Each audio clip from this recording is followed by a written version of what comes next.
গ্রামে রামলাল নামে এক অলস লোক থাকত। সে সারা দিন শুধু ঘুরত আর খেত, আর তার কিছু জমি ছিল। ওইগুলো সে এক এক করে বিক্রি করত আর খেত।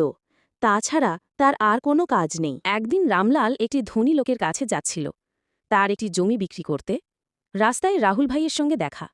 রাহুল ভাই তাকে বলল, আচ্ছা রামলাল, শুনলাম তুমি নাকি তোমার জমি বিক্রি করতেছ। তো এত ভালো ভালো জমিগুলো বিক্রি করছো কেন? এগুলোতে তো ফসল খুব ভালো হয়। আরে ভাই, এটা কি রকমের কথা? আমার জমি আমি বিক্রি করব, তোদের কি? হ্যাঁ, আমার জমি আমি বিক্রি করলে কখনো শেষ হবে না। পরে কিন্তু পস্তাবে, মনে রেখো। আরে যা যা, জ্ঞান দিস না। তারপর রামলাল চলে গেল শহরের একটি লোকের কাছে। লোকটি রামলালকে দেখে বলল, আরে রামলাল ভাই যে, তা হঠাৎ শহরে কি মনে করে আসছেন? কোনো সমস্যা হয়েছে নাকি? আরে ভাই, আপনার সঙ্গে যে কথা বলছিলাম, আমার জমিটার বিষয় নিয়ে আসলাম, বলে গেলেন নাকি? ওফ, দেখ ভাই, বলেই গেছিলাম, কত কাজ। আচ্ছা, তাহলে ভিতরে চল, কথা বলি। আরে ভাই, একটা জিনিস বুঝলাম না, তুমি তোমার সকল জমি এক এক করে বিক্রি করে দিচ্ছিস, তো এই টাকা দিয়ে কি করতেছস? আরে ভাই, তোমার এত কিছু বোঝা লাগবে না। তুমি যদি কেনার তাহলে বলো, না নিলেন না করে দাও। জমি কেনার মতো অনেক মানুষ আছে। আচ্ছা ভাই, আমি নিব, তোমার ইচ্ছে, এটা তোমার ব্যাপার।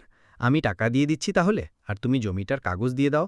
আচ্ছা, তোমার জমি ঠিকঠাকভাবে পেয়ে যাবা, আর আমার টাকাটা পাঠিয়ে দিও, হ্যাঁ? আর তাহলে আজকে আসি। আচ্ছা ভাই, তাহলে ওকে। তারপর রামলাল তার বাড়িতে চলে আসলো। সে গিয়ে তার স্ত্রীকে বলল যে, ওই গো, আমাদের উত্তর পাড়ের যে জমি আছে না, ওইটা বিক্রি করে দিয়েছি।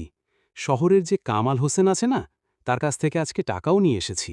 হায় আল্লাহ, এটা আমি কোন বিপদে পড়লাম!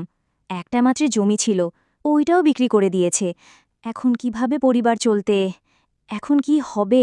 কি করবে? হ্যাঁ, এমন করে তার স্ত্রী তাকে প্রতিদিন বলতো আর বোঝাতো। একদিন তার স্ত্রী বলল, ওগো, কিছু একটা করো। এরকম করে কিভাবে সংসার চলবে? একটা কিছু করো, তা না হলে তো আমাদের পথে নামতে হবে।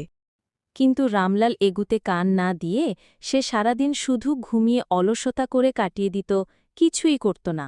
2 বছর পর রামলালের অবস্থা। ওগো, শুনছ? ইস রে, সময় বাজে 12টা, এখনো ঘুমাচ্ছে? হাই রে কপাল, এদিকে ঘরে খাবার নাই কিছু। আমি কি বিপদে পড়লাম? হাই রে আল্লাহ! কি হলো সকাল সকাল? এত চিল্লাচ্ছ কেন? পাগল টাগল হয়ে গেলে নাকি? উফ, কেমনটা লাগে! এত মজার একটি ঘুম ছিল। হায় রে কপাল, বেলা কয়টা বাজে দেখছো কি? ঘরে যে চাল নেই, এখন কি হবে? এত করে যে বললাম যে জমি বিক্রির টাকা দিয়ে একটা ব্যবসা করো, তুমি তো শুনো না। এখন কি করবা? গতকাল অনেক ঘোরাঘুরি করে কোনো কাজ পাই নাই। শেষে রহিমের কাছে গেছিলাম, বলল কোনো কাজ আর আমি নাকি পারব না। আজকে গিয়ে দেখি কোনো কাজ পাই কিনা। এরপর রামলাল বেরিয়ে পড়ল কাজের খোঁজে। হাঁটতে হাঁটতে রামলাল আসলো বাজারের রাহুল ভাইয়ের দোকানে। গিয়ে রামলাল বলল রাহুলকে যে, রাহুল ভাই, একটা কথা ছিল। আমি খুব বেশি বিপদে পড়ে তোমার কাছে আসছি, যে একটা চাকরির জন্য খুব বেশি বিপদে আছি ভাই। তুমি যদি আমাকে একটা চাকরি দাও, তাহলে আমার অনেক উপকার হবে। আরে ভাই, বুঝলাম না ভাই, আপনি এত এত টাকার মালিক হয়ে ও আমার দোকানে কাজ কেন করবেন? আপনার তো অনেক জমি। আর বইল না, জীবনে যা ভুল করছি ভাই, সব জমি বিক্রি করে শুধু ঘরে বসে বসে খেয়েছি ভাই। এখন ভাই ঘরে চাল ডাল কিছুই নেই। যদি টাকাগুলো দিয়ে একটি ব্যবসা করতাম, তাহলে অনেক টাকা থাকত। শুধু অলসতা করে কাটিয়েছি। আচ্ছা, ঠিক আছে ভাই, আমি 2000 বেতন দেব, তাহলে তুমি কাজে লেগে পড়ো। তারপর রামলাল কাজ শেষ করে বাড়িতে আসে। তার বউ তাকে বলল, কি গো, কাজ কেমন লাগলো? আর এত লেট হলো কেন? আর বইল না গো, যদি তোমার কথা শুনতাম আর এই রকম অলসতা না করে টাকাগুলো দিয়ে একটি ব্যবসা করতাম, তাহলে আজ এই দিন দেখতে হতো না।